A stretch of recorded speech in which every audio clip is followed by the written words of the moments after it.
So we are now recording. So I should mention that if you need to go to the toilet, just go out that room and you can leave the door, and then there's outside is the toilets, men and women's toilet. Perfect. And then also just be aware that there's some cords at your feet that you don't want to do. Obviously, don't start running; it's on concrete. And yeah, and make sure that you've got good posture so you're not hurting your back.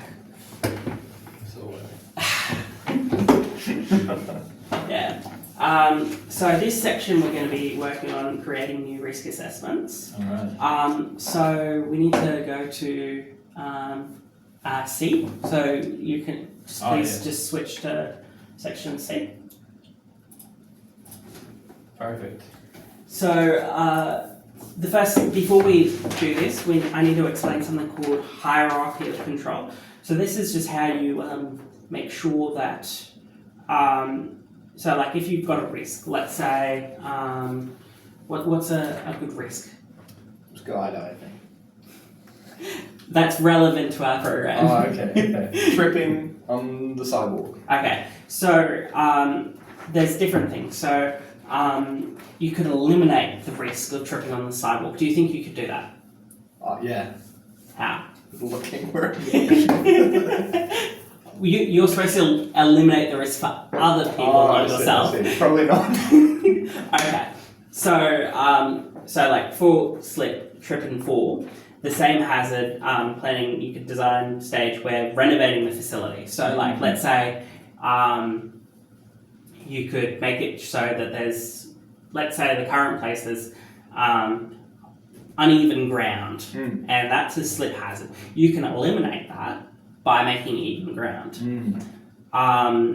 Or if you can't eliminate, what you need to do is substitution. So that means like rather than having that floor, maybe there's another floor you could walk on. Maybe you can isolate the uneven ground and prevent people from accessing that. Right. Or you could engineer something, you could put a bridge over it. And then, that's the second level. Okay. And then if you can't do anything that maybe you could do something administrative, like you could put up a sign to say, don't walk there, it's a hazard. Or you could, get everyone on site to wear personal protective equipment. If they fall, they're less hurt, you could give them knee pads or something like that. Now, obviously, eliminating is going to be much better than putting up a sign. Which is why it's level 1. Yeah, so you can have a look at this after the end of our training today. So today we're going to go through this risk part C, and we're going to do some brainstorming, and I'm going to help you figure out, I'll walk with you in each step, and then depending on how much time, we can do another one, and yeah. So maybe just to start off, we could just brainstorm a few different risks that you can put. Alright. Tripping. As we've just discussed. Ooh. Is it? Oh. A protected sheet. Okay. Jason, what do we do about this? What's the question? It's so the sheet's protected. Hang on, I can do stuff here. Okay, is it? Can't do stuff here. Is it the? We can change Is it the second level? Yeah. Oh, so maybe it's. So it's just this one. Is it? Can you do it in the description? Yeah. Maybe we can just skip this first. Right. Okay. Yeah. Okay. Cool. So maybe like, in regard of not writing it down, can we just go through a few risks? Okay. What are different risks that we could do? Tripping. Okay. Is a risk. Hitting your head on Okay. things. So we're thinking more like hazards, things that you need to watch out for. Okay. So- exposed electrical wires. Yeah, cool. So we are wanting stuff that are generally going to apply to our program. So what's our program again? The evangelism thing on the street. No. So it's for the entire worldview. Okay. The world you can. Yeah. Oh, okay. So what would be some risks that would particularly apply to a camp environment? Snakes. Yeah, that's good. Snakes would be wild. Yeah. Yeah. So Mount Tambourine would be a danger. Probably also ditches in the ground. Okay. You've got children. What risks would be associated with children? What risks aren't associated with children? No, in general, like what for a risk assessment. So something that Andrew actually said to me that was quite helpful is your job is to be paranoid. Like you don't be as paranoid as says it could be UFO invasion. That's going too far. But like could there be a terrorist attack? Oh yeah, probably. So like what sort of things, like if you're having in general, like what things do you need to put in, be aware of the potential risks that you need to plan for? If we're talking children, because this thing is with children, so I suppose predators is a fair risk to look out for. So what do you think that would be specifically? That predators. What's the danger with predators? Just what I want to say. So child sexual abuse. Yeah, that's Would what be- I'm leaning towards. Yeah. So the risk would not. And grooming. Yeah. So the actions that Yeah. lead to that Yeah. as well. Yeah. So the risk is not predators. They obviously the predators are whores, Yeah. but the risk would be child sexual Yeah. abuse, or you have abuse in other forms like physical abuse or that kind of stuff. What else might be a danger to children? Don't know. You can tell I'm not really very hazard focused in my brain. So one that I wouldn't expect that I was thinking about is you don't know if you had been to Mount Tambourine Convention Centre, but in Mount Tambourine Convention Centre they have flashing lights. Oh, for epileptic children, that would be wild. Yeah, and like as someone who has a disability, I'm very well. There's particular risks that are associated with people with disability. So, for example, like they might be a harm to themselves or others. Particularly like if you're a kid who has autism and you have issues with hypersensitivity, and the way that you cope with that is hurting yourself, or you might get really aggressive at other people. That's not an attack on autistic people. That's just descriptive. That is a risk. So let's say we do trip and fall. Yep. Pretend that's in. Yeah, pretend that in there. What do we do for the next steps? For the next steps. For these. Yeah. So let's just go from like right to left. So the risk name is trip and fall. Yeah. Activity would be. So you go to the triangle thing. Oh, this thing. Oh yeah, of course. I see. This would be. It wouldn't actually. It would apply to general. General. Sorry, general. Why do you think that is? Because it's just a general risk. Yeah. Always. Yeah, so you could have slip, trip and fall in the evangelism program, but also just in general. So how would you describe, so it says what is the risk, how might it occur, why is it a risk, and what are the potential outcomes? So can you just answer those different questions? Okay.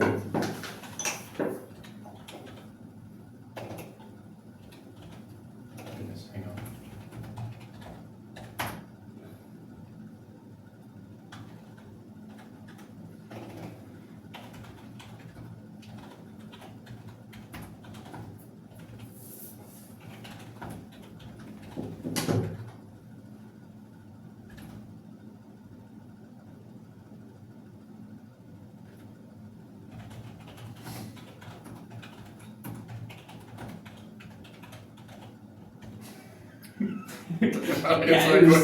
Yeah. I mean, the more experience you have, the more you can make this sound professional and that kind of stuff. But for the sake of this, that's fine. Okay, so this is what we call this here is what we call a risks matrix. Okay. So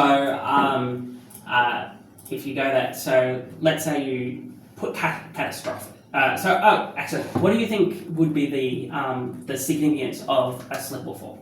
Probably moderate. Okay, I would cool. say. So, and then what do you think the likelihood of a trip and fall is? Quite common, I would say. Okay, cool.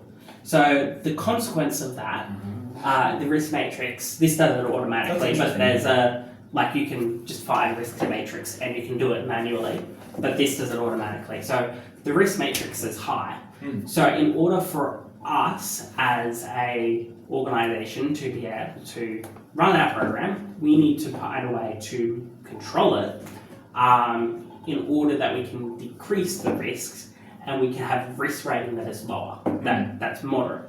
Now, obviously, if, like you said, the consequences is very, very minor and the likelihood of it is very, very minor, then you don't really need to address it as much. But yeah. So, what control measures might we have in order to prevent slip, trips, and falls?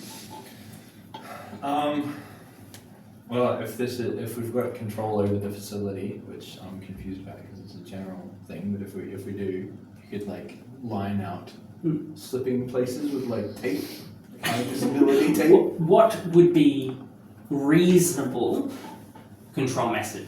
So we're not doing unreasonable stuff. Okay. Otherwise, we won't be able to run the program. Right. But what are reasonable things that people do to prevent slip, trips, and falls? Reasonable things.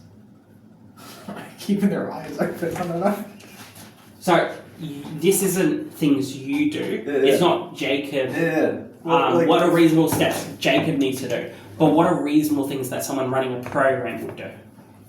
I don't know. Do they have control over the facility and they can change stuff in the facility? For the sake of this, let's say later. Okay. Or you can negotiate with the people who are in charge of the convention center. Yeah. Okay. Yeah. Blocking off areas that are prone to slipping. That's something like that. Yeah. What? So this is so you've got children, right? Mm-hmm. How would you manage children not doing things that would be dangerous? Probably always have someone with them. Alright. Yeah. Good. That works.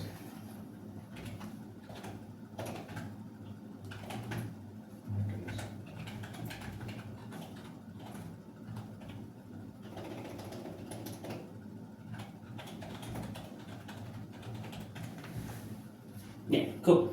I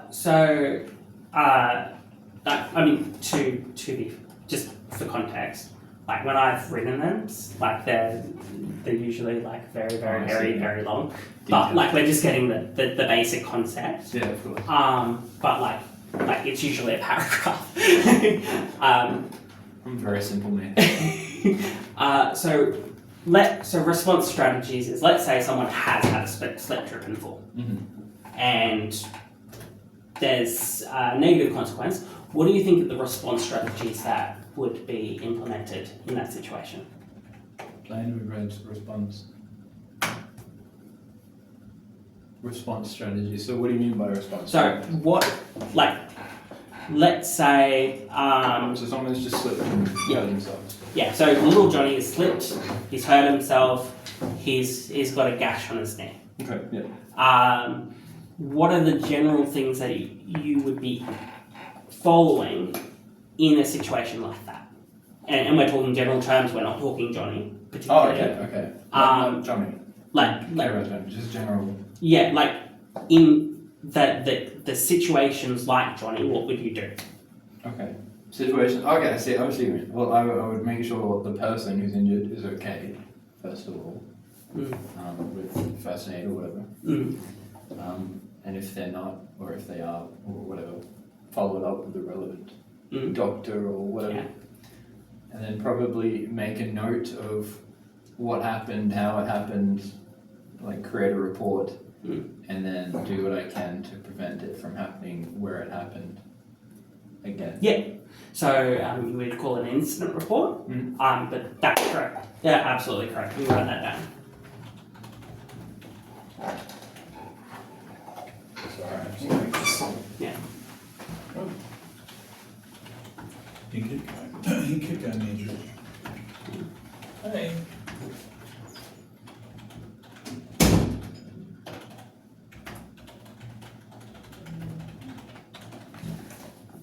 Cool.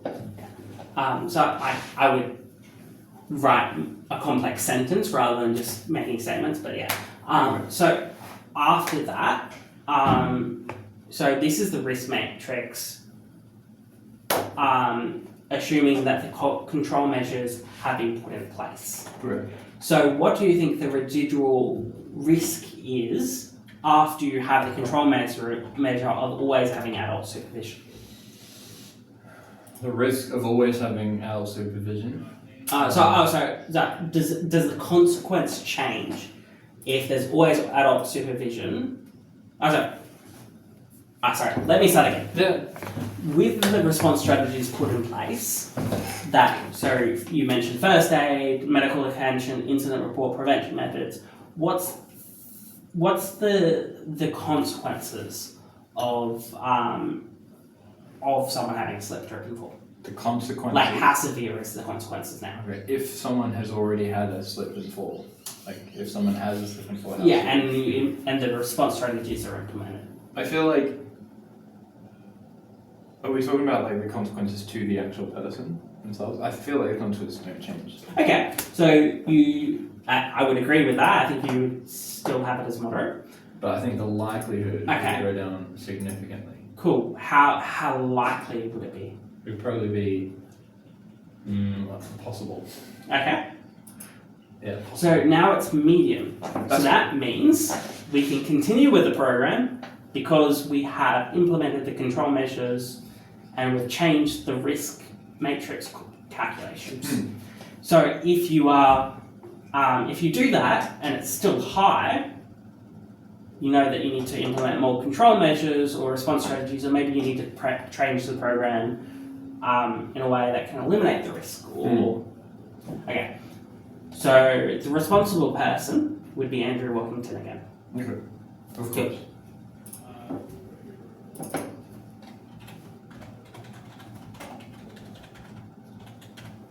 So notes there is just if there's anything that you needed to. Do you think there's anything that we need to add that? No. No. Cool. So how much longer do we have? So it's taken us about 18 minutes. So let's just try a hand at doing one more risk. Okay. So you mentioned child sexual abuse. I had to do this I one. mentioned that, yeah. Yeah. Door. Oh. Sorry,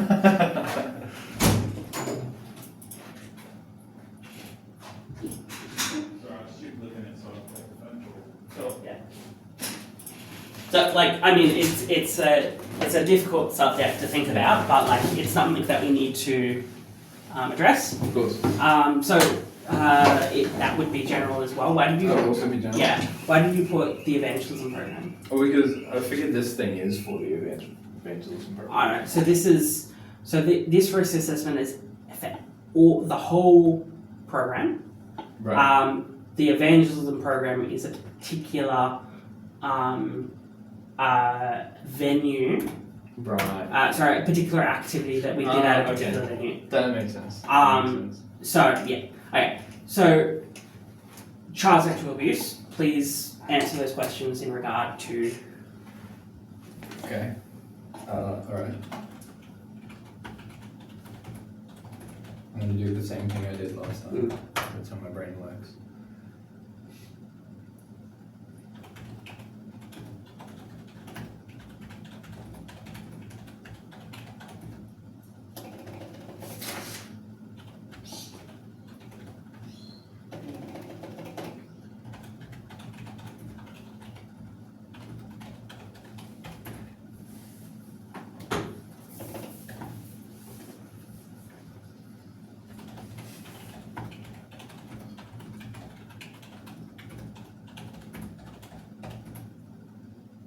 I would probably not put LOL in a risk assessment, especially with how sensitive a subject is. But yeah, okay, so consequences. What's the consequence of child sexual abuse? That's a pointed and deep and heavy question. Many. Just, no, as in like only risk measure. Okay. I see what you mean. I see what you mean. In terms of categories. I Yeah. see what you mean. Catastrophic. Yes, okay. What's the likelihood? Probably minor. Oh, so that's not Oh, cause. I see what I've done. Yeah. Probably unlikely. Okay. It's possible, but it's unlikely. So what control measures do you think, and we're just thinking general control measures, just for reference, what do you think would be the general control measures you people, organisations like OAC have? Always have adult supervision. Okay, Mm-hmm. yes. It's a good one. What else? I think that there would be a lot more. Make sure those adults are safe. Well, I mean, you can't ensure that completely, but like what exactly do you think would organisations implement to, as much as possible, ensure that those people would be safe? I don't know, background checks for people. And blue cards, that sort of stuff. Yeah.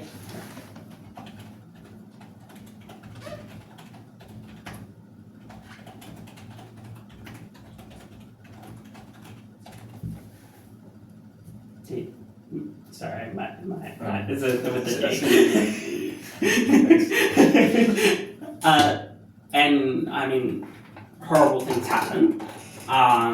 What happens if there is child sexual abuse in our Wildview camp? You're gonna have to tell me that one, I think. What do you think should happen in that situation? Well, These are topics I've avoided. obviously, like you're going to be like trying to care to the victim and that kind of stuff. Of course. But there would be an investigation. We'd contact the appropriate authorities. We would write an incident report. You would contact the so making sure the victim is okay. We wouldn't just say that. We would like ensure appropriate psychological care is provided for the victim, or pastoral care, or whatever you want to call it. I spelled that wrong. I feel like I spelled that wrong. Like that's like immediate psychological care. That should, Yeah. Pretend that says everything. Yeah. Okay. And then investigations. Yeah. You go to the appropriate authorities. Yeah. Yeah, okay. Yeah. So, in the residual risk, assuming those response strategies have been taken, what's the consequences now? Is it still catastrophic, or has it decreased? The consequences of sexual abuse. Because considering the situation of the sexual abuse, but nothing has been done to address it, or appropriate care, psychological, has come in, has that decreased the consequence? I would say it's major now. Okay. I would say major. There's no right or wrong sort of thing. Like, okay, what's the likelihood when we put in blue cards, background checks, police checks. Obviously, we're not eliminating the danger. I would say ran for that one, yeah. Okay. So now it's me. Mm. So, and you put responsible person. Which is, of course, Andrew. And like, it's totally fair if you don't know what the response strategies for child sexual abuse is. So we've got 25 minutes. We might want to just start on another one. What was another risk that you mentioned before? I can't remember for the life of me. Skydiving? No, what was the other one? Unfortunately, I don't think we'll have to get the kids doing skydiving. Oh, snakes. That's right. Yeah, okay. Snakes. Is this also a general risk? Have I misunderstood this? Yeah, I think it's to be honest, most of the time they're just general risks. Okay, easy. So you write the description. What is the risk?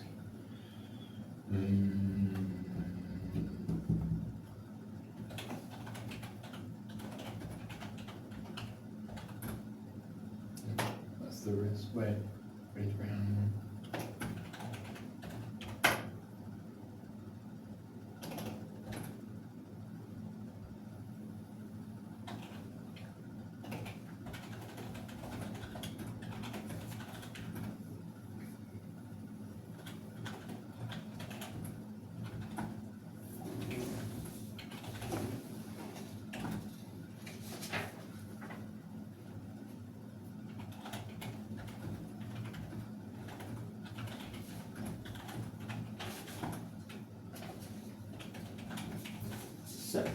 So I realised that there's a couple of things we need to cover.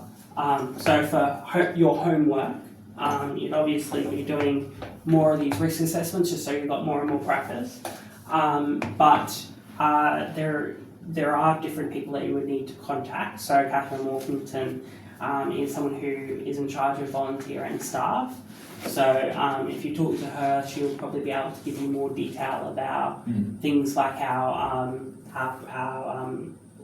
screening of staff. You can get details from her, staff and volunteers, sorry. You can, if you talk to the different people we mentioned last time, who are in charge of the program, you talk to the different directors that have been assigned, those kind of things, if necessary. You don't want to put more workload on other people, but if it is necessary for safety, safety's first. You'd also, let's say, and we'll be discussing this in our next session, but let's say there's new legislation that comes up applied to, so we'll be talking about actually there's new legislation called Safe Work Australia. So for it's managing psychological hazards. So we're legally required to manage psychological hazards. And if that happens, if there's new legislation like that, you need to look at the legislation and you need to make sure that we have, for those hazards that they say that we need to look at, we need to make sure that we're doing the things that they're telling us in those legislation. So this is about compliance. Safety, we want to be safe, and being compliant helps us maintain safety, but there's a sense of we are also doing this to fulfill our legal obligations. But we need to make sure that we're fulfilling the same things as the legislation is telling us. And if we don't do that, we can't be insured, we can't run the program.